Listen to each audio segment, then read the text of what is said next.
Una sa lahat, lasing na lalaking may dalang itak nagamok sa eskwelahan sa Davao del Norte. Hindi siya nagpatinag kahit sa mga pulis hanggang sa... Kung paano nagtapos, alamin mamaya.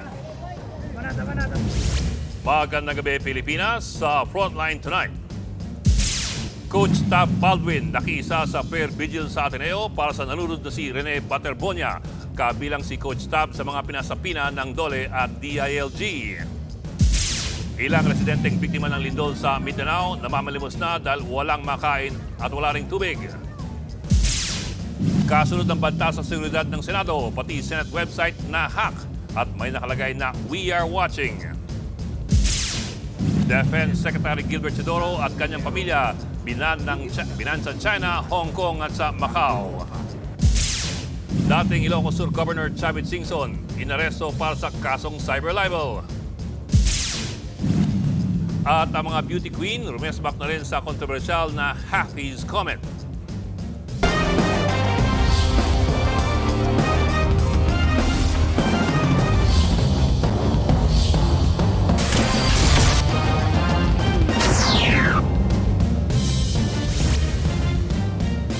Nagpakita na sa publiko si Ateneo Coach Tab Baldwin sa kauna-unahang pagkakataon matapos malunod sa team building ang mga atleta ng Ateneo Blue Eagles na sina Rene Baterbonia at Divine Adili.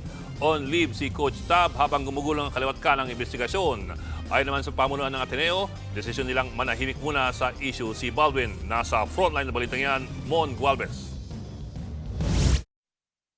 Bakas sa mukhang lungkot ni Ateneo Men's Basketball Team Coach Tab Baldwin nang sumama sa candle lighting and vigil sa Ateneo de Manila University. Ito ang unang pagkakataong nagpakita sa publiko si Coach Tab matapos malunod ang dalawang Blue Eagles player na sina Rene Baterbonia at Divine Adili. Nagtipon-tipon ng Ateneo community para magbigay pugay sa dalawang student athlete. Sinundan yan ng memorial mass sa College Chapel ng Universidad. Higit 100 faculty members ng Ateneo ang nanawagan ng transparency at accountability sa nangyari. Sa panayam sa programang Storycon sa One News, unang nanawagan si Philippine Sports Commission Chairman Patrick Gregorio kay Baldwin na lumantad na. Buong bayan galit na. Buong bayan nagdadalamhati. Parang ang hirap kong tanggapin na hanggang ngayon wala silang sinasabi. Ang tanong nga ho, nasaan kayo? Nasaan kayo? Magsalita kayo. And I'm just echoing the voices and the questions of millions of Filipinos. Sa pahayag ng universidad, iginit nitong hindi personal choice ni Coach Tab na manahimik. Hiniling daw nila kay Baldwin na wag na muna magbigay ng pahayag habang inaalam ng mga otoridad ng tunay na pangyayari. Base sa kanilang nakalap, nagkaroon ng conditioning exercise sa mga player sa hanggang tuhod na tubig ng dagat nang bigla silang makaranas ng malalaking alon at rip current.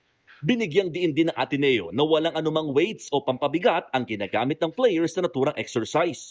Bumuo na ng hiwalay na fact-finding team ang pamantasan. Habang gumugulo ang investigasyon, nakalibro muna sina Coach Tab at team manager na si Christopher Epo Kimpo. Ito'y para masigurong makikipagtulungan sila ng walang anumang pressure. Yun nga lang, dismayado ang PSC sa paglilive ni Baldwin. Narinig ko sa news just a few minutes ago that they have decided to put Tab Baldwin and Epo Kimpo on official leave. I don't think that answers the question of millions of Filipinos. A leave, it's on leave. Ang tanong nga ho, nasaan kayo? Nasaan kayo? Magsalita kayo. Bakit on leave? Bakit hindi pinapaliwanag yung sinabi ng mga players niya kung totoo ba yan o hindi. So, yun po ang isa sa mga gusto nating maunawaan. Ayon naman sa Department of Interior and Local Government, pinasabpina na ng PNP-CIDG ang mga player at coaching staff ng Ateneo Blue Eagles. Ipinapasabpina na rin ng Department of Labor and Employment si Baldwin, kaugnay naman ng kanyang alien employment permit. Ang Justice Department naman, sinabing natanggap na nito ang hiling na Immigration Lookout Bulletin Order laban kay Coach Tab. Nakatakdang dalhin sa Davao bago iuwi sa Agusan del Sur ang labi ni Baterbonia. Kabilang sa mga dumalaw sa burol ni Baterbonia ay ang former Ateneo player na si Chibuze Ike. Aminado siyang dumanas din ng parehong training sa ilalim ni Coach Tab. Ang kaibaan lang, wala raw swimming at puro jogging ang ginawa. I had a similar experience with kind of training. Just training that helps us boost with conditioning, stamina, whatever we want to do to build the team together. Para sa kapwa nitong Nigerian player na si Eman Ojula, may iwasan daw sana ang insidente kung nagkaroon ng iba yung pag-iingat sa ginawang training. If live vest was there, I think it would have been a different result. So hopefully they would take the safety measures and precautions more serious next time. Like I don't have problem with the training, but I mean the safety of the players should also be prioritized. Ayon naman sa Embahada ng Nigeria sa Pilipinas, hiniling ng pamilya ni Adili na isailalim sa autopsy ang kanyang labi bago iuwi sa Nigeria. Nagbabalita mula sa frontline, Mon Gualvez, News 5. Nanindigan ng pamunuan ng resort sa Aurora na hindi raw sila nagkulang sa paalala sa Ateneo Men's Basketball Team. Itinanggi rin ito ang pahayag ng kanilang LGU na wala raw warning signages o mga karatula sa resort. Nasa frontline ng balitang yan si G. Robles. Dumulog sa NBI ang mga may-ari ng Hermanos Leisure Farm, ang resort sa Dipaculao, Aurora, kung saan naka-check-in ang Ateneo Blue Eagles para sa kanilang training camp. Voluntaryo silang humarap sa NBI ayon sa kanilang abogado, lalo't ang dami na raw kumakalat na fake news. Kasi at this time, there are so many theories, there are so many allegations and finger-pointing. We're here to clarify and shed light on what we know and what our clients know immediately after the incident happened. Ayon sa abogado ng resort na si Attorney Raymond Martelino, 3 taon na raw isinasagawa ng Ateneo Blue Eagles ang kanilang team building activity sa resort. Pero ito raw ang unang beses na nagkaroon ng insidente ng pagkalunod, kabilang daw ang lifeguard at mga may-ari ng resort sa mga unang sumaklolo kina Rene Baterbonia at Divine Adili nang sila'y malunod. Nung meron ng commotion, our client, itong kasama namin ngayon today, pumunta sila to assist. And then prior to that, there were calls made to the Dipaculao MDRRMO. Actually, dumating sila to rescue and retrieve na the persons and to administer first aid.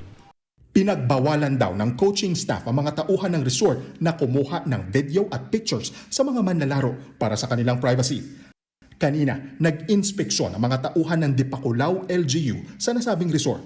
Ayon sa tourism officer, walang warning signages o mga karatula sa resort. Ang napansin po namin ay yung resort po ay talagang wala pong mga inilagay na mga reminders, mga signages, na kung meron sana ay nare-remind po yung mga guest nila ng mga hindi pwedeng gawin. Ayon pa sa tourism officer ng Dipaculao, hindi ito ang unang beses na may nalunod sa lugar na kilala sa banta ng rip current. Ang rip current ay ang malakas, makitid at mabilis na agos ng tubig mula sa dalampasigan pabalik sa malalim na bahagi ng dagat para itong malakas na agos ng ilog sa gitna ng dagat. At ilang resort na raw ang napasara dahil sa insidente ng pagkalunod. Sa kabila ng panganib, alam daw ng mga coaching staff at ni Coach Tab Baldwin ang panganib ng rip current sa lugar. Pagkakaalam ko sa interview po sa kanilang coach ay, ang sabi po ng coach nila ay alam niyang tumingin ng rip current. Agad namang pinabulaanan ng abogado ng resort ang sinasabing kakulangan sa warning signages. Bukod sa house rules, may babala rin daw tungkol sa rip current.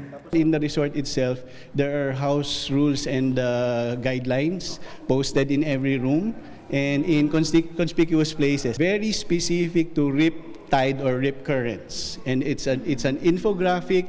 It already serves as warning to everyone. Nanindigan din ang kampo ng resort na wala itong pananagutan sa nangyaring trahedya. Sa ngayon, bumuo na ng Special Task Force ang NBI para tutukan ang kaso ng pagkamatay ni Baterbonia at Adiling. Bagamat may paunang ulat na ang Aurora Police na walang senyales ng foul play, iginiit ng NBI na ang aksidente ay hindi agad nangangahulugan ng walang pananagutan kung may paglabag sa tamang safety standards sa ilalim ng batas. Nagbabalita mula sa Frontline, Gio Robles, News 5. Inilabas na ngayong gabi sa Arlington Memorial Chapel sa Quezon City ang labi ng Ateneo student athlete na si Rene Baterbonia para dalhin sa Davao City. Isasakay sa isang private plane papuntang Villamor Air Base sa Pasay ang kanyang labi. Bukas, 4:30 a.m. ito ililipad patungong Davao. Bago yan, nagdadaos pa sila ng panalangin para kay Baterbonia. Nakiramay din sa huling gabi ng burol ang iba pang basketball players ng Ateneo, pati ng Calabarzon team ng 2026 palarong pambansa. Isa na dyan si 2026 Secondary Boys Basketball MVP, Direk Duterte na nakalaban pa ni Baterbonia. Nakita ko na lang rin po sa Facebook ads. Hindi po ako naniwala na ganun po nangyari sa kanya. Hindi ko po na-expect na ganun po talaga mangyayari sa kanya. Nabigla din po talaga ako. Dahil nakita ko po yung post ni Blair Spot na ganun na nga po. Wala na ngang kuryente, wala pang tubig at wala pang makain. Kaya naman nanlilimos na sa kalsada ang ilang biktima ng lindol sa Mindanao. Sa gitna po niyan, umakyat na sa 47 ang mga nasawi. Nasa frontline ng balitang yan si Gary De Leon. Ilang araw matapos ang magnitude 7.8 na lindol, ito ang tumambad sa amin sa Sarangani. Namamalimos ng tulong sa kalsada ang ilang biktima. Humihingi kami ng tulong sa inyo! Wala kami bigas ngayon! Paano ako manak ngayon? Nagugutom na kami! Kahit kasi may dumarating ng tulong, marami pa rin ang hindi naaabutan. Ilan sa mga dahilan niyan ay ang pahirapang pagdating ng mga tulong dahil sa nasirang tulay na nag-uugnay sa Malapatan at Glan. Kabilang yan sa mga binisita ni na Senator Sherwin Gatchalian, Mig Subiri, JB Ejercito at Erwin Tulfo. Idinonate din nila ang pangakong 1 buwang sweldo ng mga senador. Kalahating milyon ang inabot nila para sa Sarangani. Ina-assess rin namin yung dapat gawin para pagdating ng budget season, makatulong rin kami sa mga dapat ma-repair. Binuksan na rin kanina ang mga kalsada at tulay na lubang nasira ng lindol sa bayan ng Glan. Sa kabila niyan, may mga barangay pa ring isolated, may mga lugar din na wala pa ring tubig at kuryente. Kahit gaano kahirap yung isang taon na na-isolate for how many days, talaga gumagawa ng paraan ng provincial government, regional agencies, and national agencies. Isa rin sa pinakanapuruan ng lindol ang General Santos City. Umakyat na sa 17 ang nasawi sa lungsod. Kabilang yan ang katawan ng 10 taong gulang na bata na inadod ng malaking alon sa isang beach resort nang tumama ang lindol. Pati ang isang pasyente sa Jensen Medical Center na inatake sa puso sa kasagsagan ng aftershocks. May na-recover din na bangkay ng babae kagabi sa Gumuong Grocery Store sa Barangay Kalumpang. Pero bago makuha ang bangkay,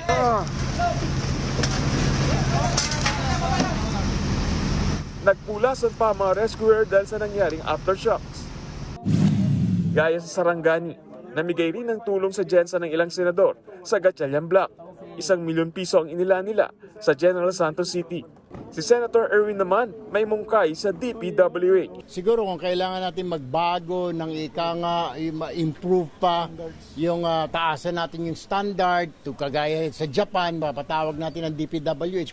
Hinimok naman ni Senator Win na gamitin na ang nasa 180 billion pesos na pondo mula sa 2026 national budget para sa mas mabilis na rehabilitation sa buong Mindanao. Kabilang daw sa mga pwedeng pagkuhanan ng NDRRMC Fund ang 32 billion pesos sa ilalim ng Local Government Support Fund at ang nasa 46 billion pesos mula naman sa DSWD. Nagbabalita mula sa Frontline, Gary De Leon, News 5. Nahack ang official website ng Senado sa gitna ng umano'y banta sa kanilang seguridad. Nag-iwan pa ng mensahe ang mga hackers sa mga senador. Nasa Frontline, ang balitang yan si Camille Samonte. Mag-aalas 12 ng madaling araw kanina, nagbago ang website ng Senado. Naging black ang interface. May mensahe rin ito na naka-address sa Senado. Ang nakalagay, "We are watching." Nakasaad pa rin niya na ang digital generation ay nakakita, nakakapag-record at nakakapag-imbestiga at nakakaalala. Hindi rin daw na ililibing habang buhay ang impormasyon at mawawala raw ang tiwala ng publiko kung wala ring katapatan. Mensahe ng hackers sa mga naglilingkod daw ng may integridad, ipagpatuloy ang gawain. Pero sa mga umaabuso sa tiwala ng publiko, babala nila. may nagmamatsyag na mamamayan. Kinumpirma naman ng Office of the Senate ang nangyari. Tinawag nila itong defacement incident kung saan interface lang ang nagbago sa website. Agad daw nagsagawa ng security protocols at investigasyon kaugnay niyan. Wala namang indikasyon na nakompromiso ang kahit anong confidential o sensitibong impormasyon mula sa website. Ang DICT naman isinailalim sa maintenance ang website bilang precautionary measure. Kasalukuyan daw silang nakikipagtulungan sa mga otoridad para sa forensic analysis para sa mga nasa likod ng defacement. Pero ang gumawa niyan, nagpakilalang Nullsec PH, isang non-profit organization na nagsasagawa ng hacktivism at digital protest. Gate nila walang nagbayad para gawin nila ang defacement sa website ng Senado. Ang panawagan lang daw nila, transparency at pananagutan, kaugnay na nangyaring umanong katiwalian sa gobyerno. Ang pangahak na yan nangyari kasunod ng banta umano sa seguridad ng Senado, kaya ngayon naka-heightened alert ang institusyon kung saan higit 300 pulis ang nakadeploy. Alinsunod yan sa direktiba ni Acting Senate President at Senate Pro Tempore Win Gatchalian. Kaya ang mga papasok sa Senado, daraan sa masusing security check. May mga barbed wire din sa kahabaan ng Jokno Boulevard para harangan ang mga magrarally sa labas at hindi makalapit sa gate. Kaninang umaga, pinagtatanggal ng mga otoridad ang mga tent at tarpaulin ng mga Duterte supporters na ilang linggo nang nagrarally sa labas ng Senado. Nag-inspeksyon din dito si NCRPO Regional Director Police Major General Anthony Aberin para matiyak ang seguridad ng institusyon. We will not take that lightly. Kung ano man yung nababasa natin sa social media, binibigyan din po natin ng pansin. Nag-adjust po tayo ng deployment at naghahanda po tayo. Continuous po yung threat assessment na natin. Dahil sa mahigpit na seguridad at naka-work from home din ng mga empleyado, walang nakaschedule na anumang pagdinig sa Senado. Hindi na rin natuloy yung nakatakdang pagpupulong ng Cayetano Block kaugnay ng flood control scandal bilang respeto sa mga naapektuhan ng lindol sa Mindanao. Nagbabalita mula sa Frontline, Camille Samonte, News 5. Nagpataw ng sanctions ang gobyerno ng China laban kay Defense Secretary Gilbert Chodoro dahil umano sa kanyang mga irresponsable at mapanirang pahayag. Ayon sa Chinese Ministry of Foreign Affairs, hindi napapayagan ng kalihim at ang kanyang pamilya na pumasok hindi lamang po sa Chinese mainland kundi pati sa Hong Kong at sa Macau. Hindi rin papayagan ng anumang organisasyon o individual sa China na makipagtransaksyon o makipag-ugnayan sa pamilya ni Chodoro. Git ng China, ilang beses daw na naglabas ng mga irresponsableng pahayag si Chodoro laban sa China. Sinisira nito ang lehitimong interes ng China at maging relasyon nito sa Pilipinas. Wala pang pahayag sa ngayon ang ating Defense Secretary.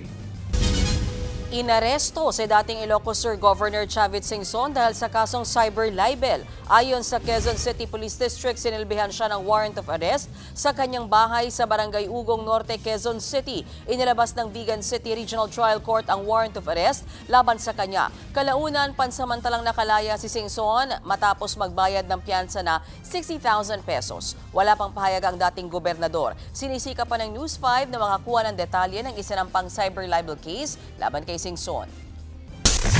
Susunod, mga pahayag ni VP Sara Duterte, tinawag ng palasyo ng kasinungalingan na naglalagay raw sa atin sa isang kumunoy.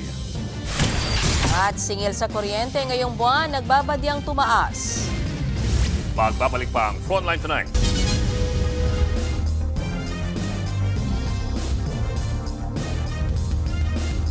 Mga kapatid, Ed Lingaw po, maging maalam at may pakialam sa mga napapanahong balita sa ating bansa. Para sa mas malilimang pagtalakay at paghimay sa mga issue at headlines, mag-follow at mag-subscribe sa social media pages ng News 5.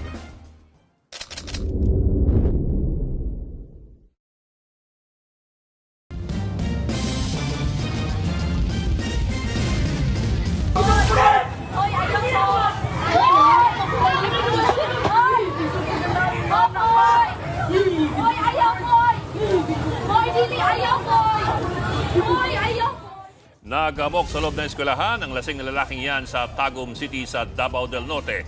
Pinalibutan siya ng mga otoridad pero hindi pa rin nagpaawat ang lalaki sa pag-amok. Hanggang sa...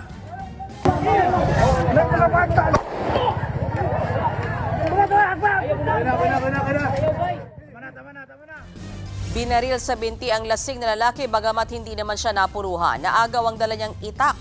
Kasalukuyang naka-hospital arrest ang suspect, inaalam pa ang kanyang motibo.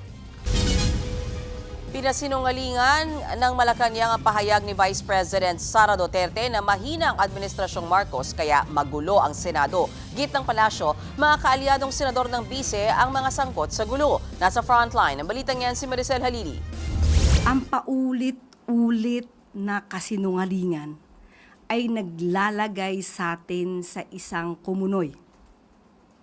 Habang ang Pangulo ay patuloy na nagtatrabaho, ang Vice Presidente ay patuloy sa paninira at binabago ang naratibo. Ito ang banat ni Palace Press Officer Claire Castro sa mga patutsada ni Vice President Sara Duterte. Sa eksklusibong panayam kasi ng News 5 kahapon, sinabi ni VP Sara na ang gulo ngayon sa Senado ay refleksyon ng administrasyon. Yung kaguluhan sa Senado ay nagsasalamin ng leadership ng administrasyon. Yung kaguluhan at kawalang direksyon ng ating bansa ay nagsasalamin ng kung ano yung klase ng leadership meron ang nakaupo sa palasyo at ng ating administrasyon. Pinasinungalingan din ni Castro na mahina ang Administrasyong Marcos kaya magulo ang Senado. Giit niya, mga kaalyadong senador ni VP Sara ang mga sangkot sa gulo. So ang mga tao sa likod na to, ang lahat ng ito, lahat sila yung nagsasabing dapat na ibasura ang impeachment. Ito ay lahat para sa proteksyon ng Vice Presidente. So hindi totoo na patungkol daw sa kahinaan ng liderato sa administrasyon. Kung hindi ito ay sa patuloy na pang-aabuso sa kapangyarihan para lamang sa kanilang mga kaalyado. So, huwag sana mamihasa sa pagdudungis ng iba para magmukhang biktima sa ating mga mata. Matatandaan, higit 6 na buwang nagtago si Senador Bato de la Rosa dahil sa warrant of arrest niya mula sa International Criminal Court. Muli lang siyang sumulpot sa Senado para patalsikin si dating Senate President Tito Soto at para raw sa impeachment trial ni VP Sara. Dito na nagsimula ang tensyon sa institusyon. Kaya hindi rin ikinakaila ng palasyo na nag-aalala sila sa mangyayari sa impeachment proceedings. Hindi lamang siguro ang palasyo ang nakakita niya, kundi buong sambayan ng Pilipino. Ang nais lamang po ng Pangulo ay masunod ang due process, masunod ang proseso, masunod ang rule of law. Para kung may kailangang managot, dapat na managot. Sa huli, mensahe ni Jose Castro sa paninisi sa Malacanang kaugnay ng gulo sa Senado. Ang tanging naniniwala na lamang po siguro na may kasalanan ang Malacanang dito, or kahinaan ng Malacanang, or palasyo o ehekutibo patungkol dito sa nangyayaring gulo, ay silang dalawa na lamang ni Senator Alan Cayetano. Wala pang komento si VP Sara sa mga pahayag na ito ng palasyo. Nagbabalita mula sa Frontline, Maricel Halili, News 5. Pinangalanan na ang mga tatayong prosecutor sa impeachment trial ni VP Sara Duterte. Kasama po dyan si Atty. Lorna Capunan na may halos 5 dekada ng karanasan sa litigation. Naran din ang mga galing sa Capunan and Castillo Law Firm na sina Atty. Sonia Benemerito Castillo, Diana Lorenzo Singian, Lino Chris Capunan at Bettina Zamora. Mula naman sa Pecabar Law, tatayo ring private prosecutor sina Atty. Marforth Fua, Erwin Matib, Justine Ann Lamarca, James Brian Ali, gayon din po si Atty. Virgil Ligutan ng sa Legal Law. Aminado naman ang ilan sa kanila na magiging mahirap ang kanilang trabaho dahil daw sa mga fake news. Pero handa raw sila para sa katotohanan. I eat media for breakfast, lunch, and dinner. So this is not new. I've worked with many of you, and some of my cases have been controversial. We are for the truth. We are for the rule of law.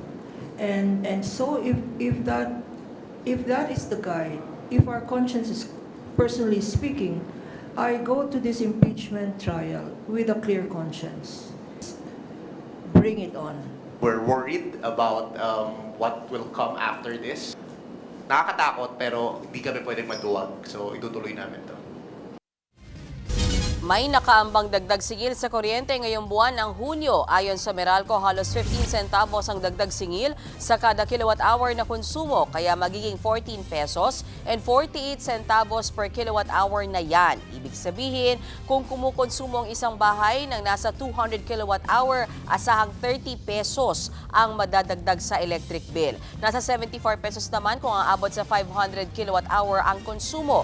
Paliwanag ng Meralco, ang dagdag singil ay dahil sa pagtaas ng presyo ng kuryente mula sa Wholesale Electricity Spot Market o WESM. Gayon din sa pagtaas ng presyo ng langis at ang paghina ng halaga ng piso kontra dolyar. Susunod, mga beauty queen, napareact na rin sa controversial na half-face comment ng mga dating Mr. Philippines. At sa ating pabaong pampagood night, ang kakaibang milk tea experience na para bang manok ang mga umiinom. Tutok lang mga kapatid dito sa Frontline Tonight.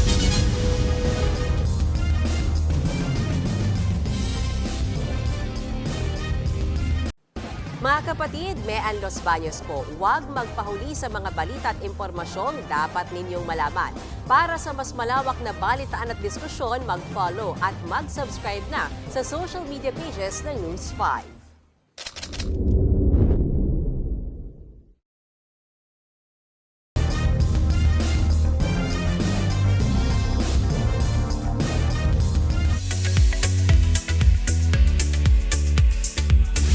Showbiz Tonight na tayo. Umiral ang pagiging proud Pinoy ng ilang pageant queen and kings. Kasunod yan ng happy statement ni na Brandon Espiritu at Jether Palomo. Say ni Miss Universe 2018 Catriona Gray, maraming Pinoy na may kalahating lahi ang may positive contributions sa bansa.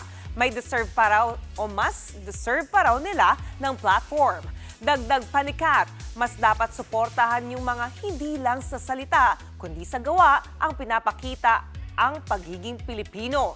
Sabi naman ng top 5 finalist ng Miss Grand International All-Stars na si Gazini Ganados, hindi nasusukat sa dugo ang pagiging Pilipino.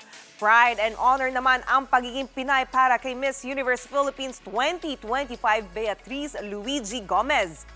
Say naman ni kapatid star Dom Corilla ng Starworks, proud siyang naiuwi ang corona sa Mr. Global 2024 para sa mahal niyang Pilipinas. Philo Armies, isa ba kayo sa mga nakipagsapalaran para mapanood ang K-pop sensation na BTS sa bansa? Wala pang isang oras, sold out agad ang tickets sa general sale para sa 2-day BTS concert. Bago yan ay nauna ring na-sold out ang pre-sale ng concert tickets. Live na magpe-perform ang Bangtan Boys sa Philippine Sports Stadium sa Bulacan sa March 13 at 14, 2027. At bilang pa-teaser, nag-release ng photo si BTS Jimin mula sa kanilang ongoing world tour. Talaga namang pamatay ang face card. At yan ang latest and hottest sa Frontline Showbiz Tonight. Ako po si Johnny Alipon. Happy Thursday mga kapatid.